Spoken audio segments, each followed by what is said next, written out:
بسم الله الرحمن الرحيم. اللهم صل على سيدنا محمد وآل سيدنا محمد. طب القلوب ودوائها، وعافية الأبدان وشفاءها، ونور الأبصار وضياءها، وروح الأرواح وسر بقائها.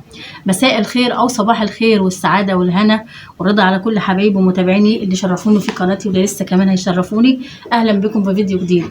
قبل ما أبدأ الفيديو بفكركم دايما بالاشتراك في قناتي على اليوتيوب وتفعلوا الجرس الكل عشان كل ما انزل حاجة جديدة يوصل لكم بها شعار جديد على خير إن شاء الله. النهارده طبعا حضراتكم شايفين الجمال. النهارده هنعمل كيكه اليوسفي خطيره، كيكه حلوه وهشه وطريه وريحتها كمان بتبقى اطعم شويه كمان من البرتقال. يلا نقول مكوناتنا كده على بركه الله ونقول احنا هنعمل ايه. عندنا هنا كميه اليوسفي اللي احنا هنعملها، وهوريكم ازاي تنضفوا البذور بكل سهوله وتنضفوا القشر كمان. عندي الكميه اللي انا هستخدمها، عندي كميه القشره اهو منضفاها بالشكل ده، وزي ما قلت لحضراتكم هوريكم ازاي. عندي حبتين من البيض، ورقه من الفانيليا، ورقه من البيكنج باودر، كوبايه من الزيت على السمنه، كوبايه كبيره من السكر، كوبايتين دقيق، وذره من الملح. دي كل مكوناتي. يلا اقول لكم بقى احنا هنعمل ايه. بصوا، احنا هنقسم اليوسفي من هنا، هتبقى عليكي سهله كده وبسيطه، مش هتاخد معاكي وقت. بصي، شايفه البذور كلها قدامك اهي، هتتخلصي من البذور بالشكل ده اهو. سهله جدا جدا بالطريقه دي، لكن لو انت عملتيها بطريقه تانية هتبقى صعبه عليكي. كده الطريقه سهله جدا وكل البذور اهي قدامك اهي اهي. تمام كده، تمام. هنقشر القشر بالشكل ده. بصوا اهي ما فيهاش ولا بذره. هنيجي بسكينه او بمقشره او باي حاجه خالص وتخلصي بقى من القشر الابيض ده. بصي اهو بيطلع معاكي بكل سهوله جدا جدا اهو. خلصوا منه عشان ما يعملكيش مراره في العصير اهو. مش صعب ولا حاجه، بيطلع بكل سهوله اهو اهو. تخلصي منه بالشكل ده لغايه ما تخليها بيضه كده اهو. تمام كده، تمام. يلا بينا بقى عشان نشوف احنا هنعمل ايه. كل اخواتي، اول حاجه انا هعملها هضرب اليوسفي هنا مع القشر ده من غير ولا نقطه ميه. تمام كده، نضربه ونرجع لكم نكمل الفيديو مع بعض. كل اخواتي وحبايبي، انا كده ضربت العصير بالشكل ده لغايه ما بقي تمام كده. هنكسر البيض هنا، ننزل عليه كده بفانيليا. عايزه تضربي كل المكونات دي في الخلاط اعملي كده، مفيش اي مشكله خالص على فكره.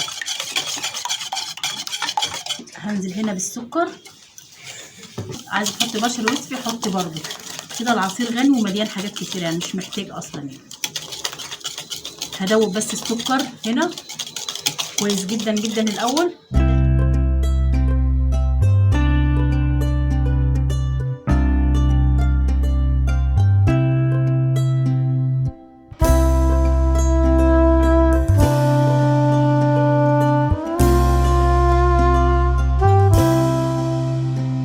كده احنا ضربنا البيض مع الفانيليا مع السكر لغايه ما داب معانا وبقي بالقوام ده. شايفين الجمال كده؟ تمام. هننزل هنا بجزء من الزيت ونقلبه. كمان عندنا هنا العصير بالشكل ده. شايفين اليوسف وجماله؟ تحفه، والريحه روعه. هنا هننزل بالدقيق، هرش رشه الملح كده على الدقيق بالشكل ده. انتوا طبعا ملاحظين ان انا ما حطيتش البيكنج باودر لغايه دلوقتي. هقول لكم انا هعمل فيه ايه وهيخلي لك الكيكه هشه وطريه حلوه جدا. انا كده مش محتاجه دقيق تاني. هنزل بباقي الزيت بالشكل ده. انا معايا كده المضرب الكهربائي هكمل بيه. لو انت حابه تكملي بالشكل ده مفيش اي مشكله خالص على فكره. يلا بينا كده مع بعض. معايا البيكنج باودر هحطه في الاخر خالص. هعمل ايه؟ هحط عليه كده الخل بالشكل ده. بصوا الفوران، هو ده اللي هيخلي الكيكه هشه وطريه وحلوه جدا. وهنضيفه هنا.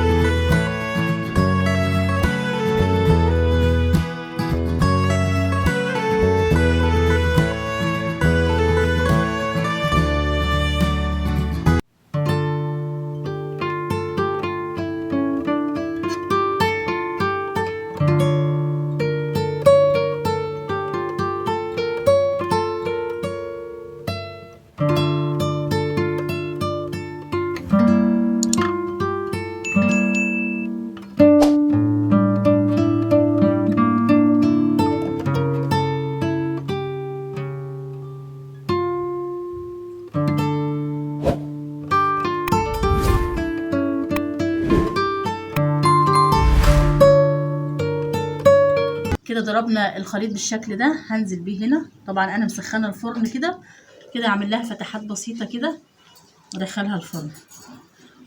نرجع ان شاء الله بعد ما نسويها.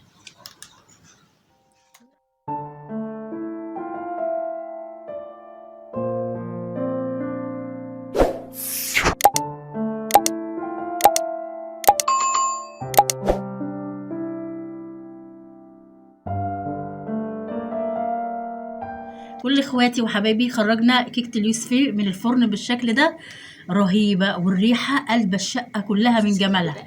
شايفين الجمال؟ بسم الله ما شاء الله، هشه جدا وطريه مش مستحمله.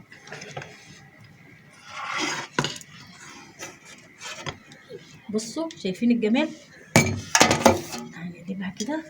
بصوا الكيك بسم الله ما شاء الله عليه، شايفين الجمال؟ بصوا الله على الجمال، والريحه روعه روعه.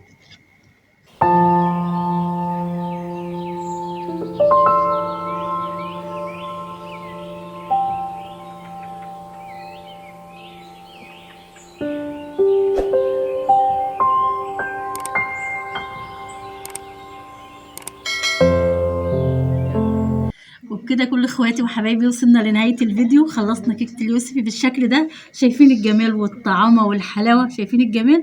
يلا نشوف هشاشتها وطعامتها من جوه. بصوا بسم الله ما شاء الله، هشه وطريه والريحه روعه. يلا جربوها بقى بطريقتها هتعجبكم كتير. لايك للفيديو واشتراك في القناه وفعلوا جرس الكل عشان يوصلكم مني كل جديد. الف هنا وشفا.